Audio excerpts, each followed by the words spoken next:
A thing of beauty is a joy forever occurs in Endymion. That's the opening line of Endymion. The title of William Faulkner's The Sound and Fury has been derived from a play by, again, I would like to quote a line here. Life is a tale full of sound and fury signifying nothing. That is the quote, and it has been taken from a very famous play by William Shakespeare, and the play is none other than Macbeth. Dash in translation is being faithful and accurate to the source language text.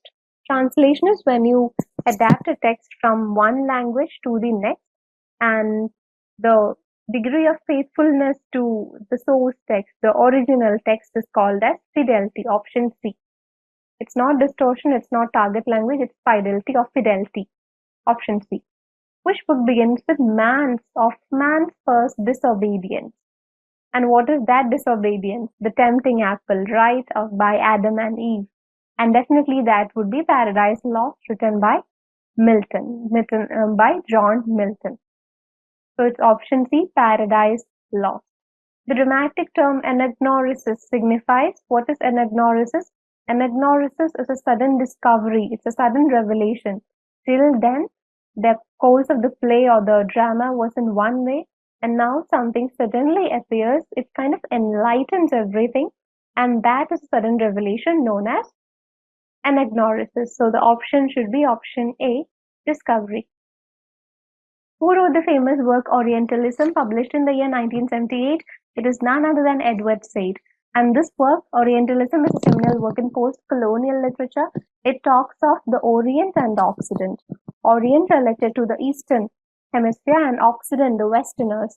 So how the Western people viewed the Easterners as savage, barbaric, and all the exotic traits were dumped on them, while they themselves viewed as superior, Eurocentric universalism.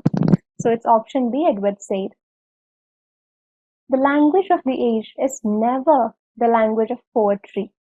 So who said this? This is a quote by none other than Thomas Gray. The language of the age is never the language of poetry, it differs. Which among the following novels is not by D.H. Lawrence? D.H. Lawrence is a man related to who writes works explicitly based on sexual content, and one of his works is not his here. Which is that? It's none other than option B, Dubliners. Sons and Lovers is his work Rainbow, Lady Chatterley's Lover, that caused quite a havoc when it was published, and now it is available in a repurgated form. Dubliners is not a work of D.H. Lawrence. In fact, Dubliners is a work of whom? The modernist writer James Joyce.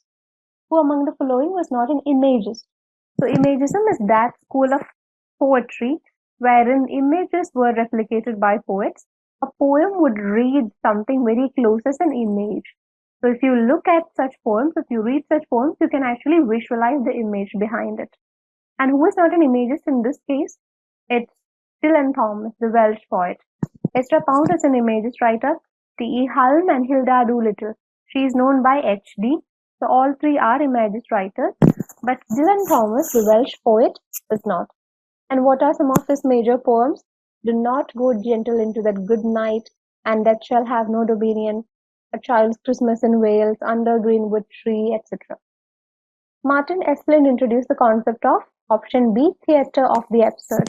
Theatre of the absurd or the absurdist philosophy deals with the idea that everything is absurd because life in itself is futile or pointless. So everything revolves around the concept of absurdity. There is no rationale behind everything, which is the idea of theatre of the absurd, and Esslin propounded this concept.